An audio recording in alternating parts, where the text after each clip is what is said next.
Fatal fatu se whapoponga o Tala Fou ale radio Samoa. Whai mai pēha ma le tolu mita na wā i se wā atau a saina ma se wā o le Air Force Amerika na lele ana i lungo le South China Sea pe na lipte mai le Pentagon i Amerika.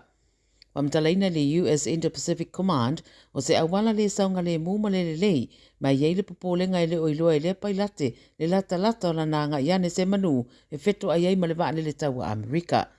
Mai waria ai whamtalanga o lo sauni atu le Presidente Joe Biden, whailoa i mele minister o le vai whawhasaina Wang Yi, pe ato e asesi atu le whalepaepae i le so. Lo fuafuafo i whailoa i le Presidente o Amerika ma le Presidente o Saina i le whonutanga le APEC i San Francisco i le Masina Fou.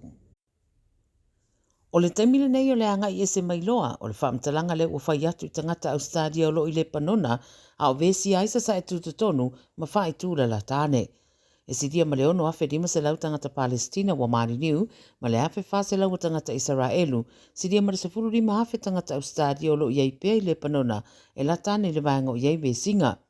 Sau noai fo ila le whaipula le leiba, le whaisito o telo tangata le panona o lo iei lona whaitu, Tim Watts, o le teimile nei wa te tauna toianga i mailua tangata Australia o iei le whaitu. Waliptia fo ile Mari Niu o tangata whaasara lau i le bevesi, ma o se tūlanga whaanono tele pe ona sānu ai se sui lau whaasara lau mai Ausetalia o na wā a pia tuai masoifua a o whaatino o lātou tiute ma ngā luenga e pei o na sira fiel to tele.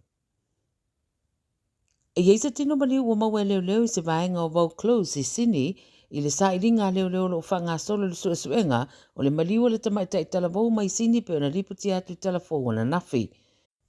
O le tamaitai o Lily James e luasu tasi tausanga o se tangata whaingaruenga i le aonga St. Andrew's Cathedral i le City na maolo na tino maliu i le aonga i le Maiasonei ma amata sa idia mai e leo se tasi la whaingaruenga whaatasi pe taua ina foi o lana wo tamalea sa iai o Paul Season e luasu whatausanga sa idia leo e whafsiringia i le mata upu. Pei tai lao se taimi ele ima mau atu nei na whaelua mai e leo lo ngā rurua i le awenano se tino maliu na maua i le pito i lalo lea enga o Diamond Bay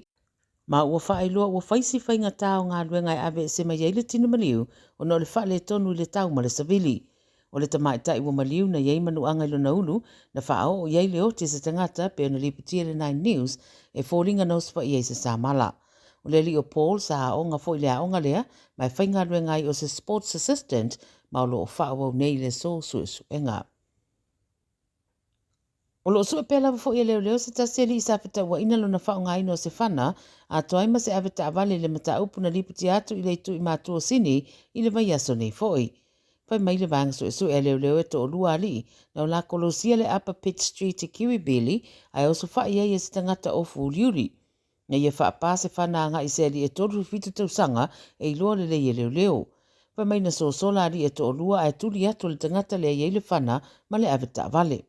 Ta ue leo e le stasi na whaamnua lia se i vanga nā le tangata le toru fitu tausanga na la vea o tau mawhai sola ese ai le tinga ina manuanga ma musu fo i anga i le whanamai mo tong fitinga. E talutonu leo fōringa le mata upule nei ua levo na fōfuaina ma o le toru fitu tausanga leo wali iputia e iei fo ona so tanga i kengi te uilafi mai masani le iei leo. O le whaarabulawa na tupu le tusa maleona sa lau mita mai le mauta o le pālemia i le aisini ma o lo fia maua leo nisi e si la fia ni whamtalanga i le nei whaarabulawe. Ma le tala muli o sa whaia leo ni whale o lo se lua i mele pone ma maua i eire sidia ma le whase lau o hau penga whaasolo tu la fono le lato suenga o lo whanga solo i kengi a talavou i le tu i saute se sae o mele pone. O le vaenga o leo mai le youth team i Dandenong na o lato o sa whaia whale o loa nei e lua i le asolulu le vaso nei masa i dia fo i stasi o whale ngausi o loa i Dandenong South. Na maua ia ia upenga o whana whataitai o naifi samurai swords maisi a meise o kātuni si kaleti whapea fo i whala au whasai no le aisa marijuana maisi whala au. Na pu e leo se di edima sulua tausanga le matua mai grandborn ma o tō tala i tua e whatadia le suenga. O le suenga le nei e whaingo le Operation Alliance o whaamauria e valusful whaasui o se kengi o pu e nai. Tala ia le radio Samoa mo le nei aspareile, manuia tele le whai unga le vaiaso i lau wha mai soifua.